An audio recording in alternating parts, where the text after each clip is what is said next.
আমার দেশের কত ধনী আল্লাহ পাওয়ার জন্য মাহে রমজান আসলে মক্কায় দৌড়ায়, মদিনায় যায়, কয় মক্কায় নামাজ পড়বো, মদিনায় নামাজ পড়বো।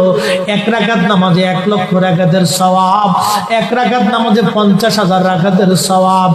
উমরা করে মক্কায় কাটায় সময় মদিনায় কাটায়, মক্কায় কোরআন খতম দিতে চায়, মদিনায় কোরআন খতম দিতে চায়। সওয়াব মাহে রমজানে অগণিত সওয়াবের আশায় ব্যক্তিগুলি আল্লাহর ঘরে হাজিরা দেয়, কিন্তু বাড়ির পাশে গ্রামের কত গরিব মানুষ টাকার অভাবে বাবা ভালো ইফতার করতে পারে না, টাকার অভাবে কত মা ভালো সেহরি করে রোজা রাখতে পারে না।